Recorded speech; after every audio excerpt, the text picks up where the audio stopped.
Shout out Ma'am Red. Siya po ngayon ang ating model sa trigger finger. Umpisa na po natin. At shout out din po sa lahat ng ating mga viewers at ating mga subscribers. Good morning po sa inyo. Thank you. Bago po natin siya imamasad sa kamay ay lagyan po natin siya ng oil. Kapag may trigger finger, ito po ang ginagawa kong paunang lunas para sa mga naninigas na mga daliri. I-hot compress muna natin. So mayroon tayong hot stone dito. At medyo mainit po ito dahil kagagaling lang po sa heating box. At shout out pala kay Ma'am Maricor Fernandez. Siya po ang nag-sponsor sa ating stone at heating box. Thank you so much po. Napakabait kong client. So mama, matagal na po ito, no? Paki-close open po. Yan. Yan lang po ang kaya, ma'am. Okay po, sige po. Okay na po, thank you. So hindi po niya maisasarado ang kanyang kamay ng maigi, no? Dati daw po naiwan ang gitnang daliri. Dahil sa trigger finger. At sa katagalan, nanigas na rin ang katabi. Parang nag-arthritis na siya. Ayun.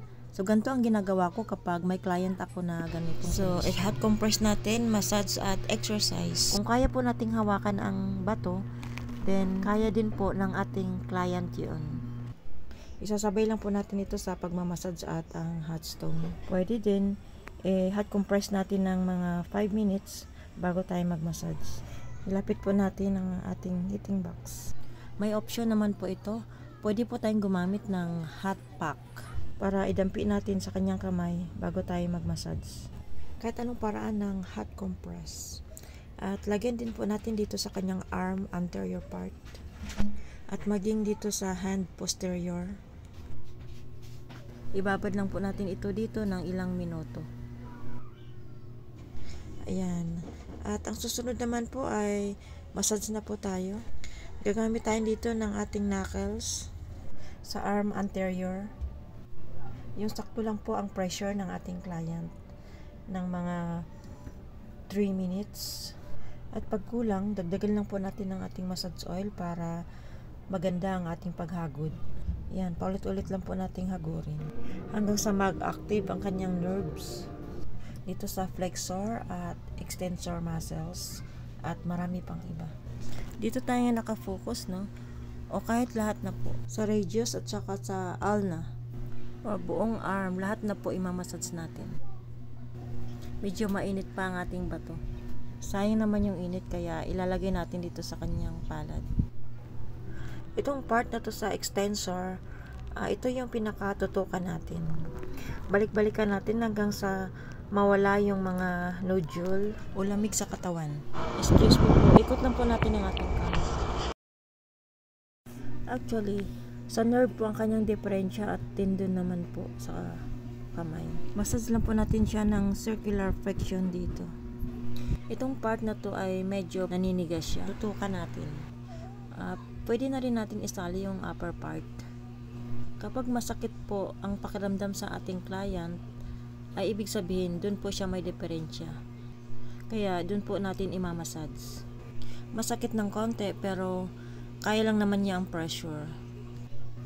I-active lang po natin ang daloy ng dugo sa kanyang bisig papunta sa kamay.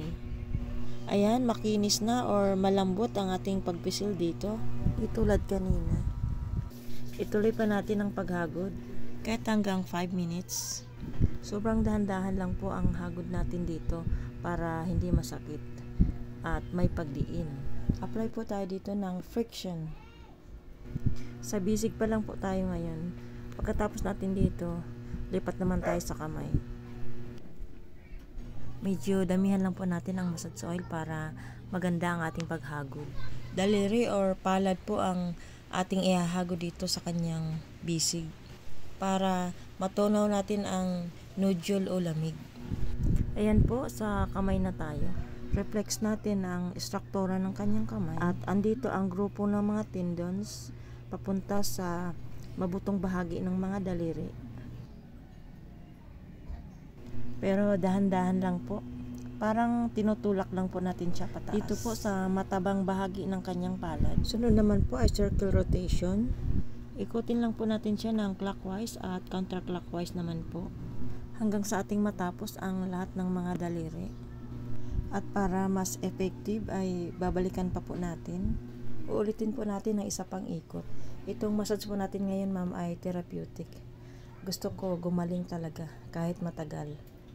Pero i-follow po natin ang exercise araw-araw. Pwede niyo po itong gagawin, ma'am, pag nandito lang kayo sa bahay at wala na kayong gagawin, umaga at hapon. Yung stretching lang po ng mga daliri, yun lang po ang gagawin. Kasi baka matagal na naman kami magkita ni ma'am. Kaya itong ginawa ko sa inyo ngayon, ma'am, kung pwede, gawin niyo po ito ng 2 beses sa isang araw. Yung mga exercise po. At punta naman po tayo sa kanyang arm at forearm. Papunta sa triceps at deltoid muscle. Imamassage po natin. Buong kamay lang po ang focus natin ngayon. At balikan natin ang kanyang dorsal interosseous, mabutong bahagi sa likod ng palad. At ganun pa din po, ang stroke natin dito ay chucking friction. At dito po ang kanyang trigger finger. Dito sa part na to. Dito po. Didiinan lang po natin dito sa pagitan ng 2 buto. Dito sa may malalim na bahagi. Yan. Ang pagdiin po nito ay gamit ang ating thumb pababa ng ilang ulit at paside naman po ng ilang beses din po. Lahat po ito sa pagitan ng mga buto. Hindi po tayo mismo doon sa may joints sa buto dahil masakit po yun. Kaya sa gilid lang po tayo. Uulitin lang po natin ng ilang beses upang mag-active ang mga nerves or tendons para mag-improve ang daloy ng dugo dito sa extensor or papunta sa extensor carpi. At narito po, ganito lang po ang pagtulak. At pwede rin po bago tayo magpa-reflex ng ganito, kung pwede maaring matingnan muna ng doktor upang sa iba pang mga advices. At si ma'am naman ay tapos na. For follow-up na lang. Tapos na tayo sa dorsal. Punta naman po tayo sa pagitan ng kanyang metacarpals at carpal. Ganun pa rin, doon pa rin po sa likod na yun. Pababa na pagdiin at paside naman po. Ito ang kanyang trigger point ni ma'am dahil dito siya may diferensya.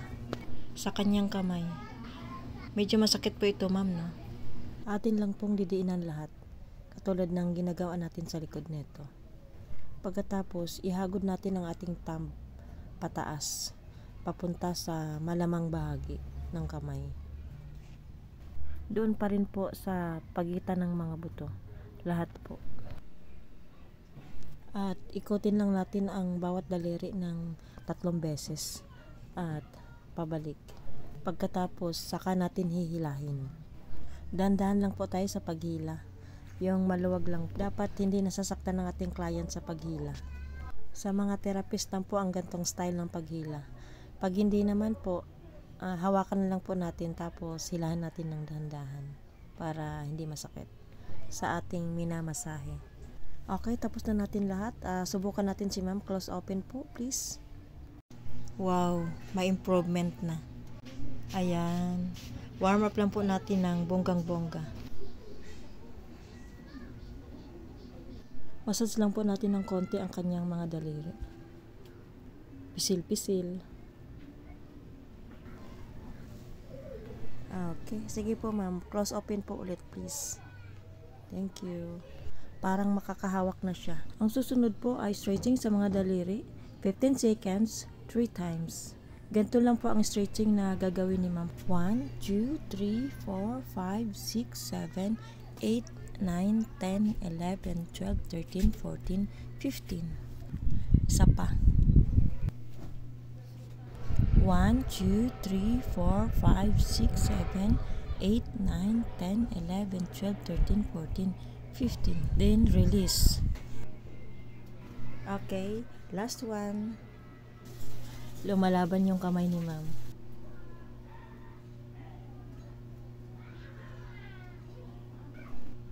One, 2, 3, 4, 5, 6, 7, 8, 9, 10, 11, 12, 13, 14, 15. Okay, ang sunod naman po ay hiwalay natin ang lahat ng mga daliri.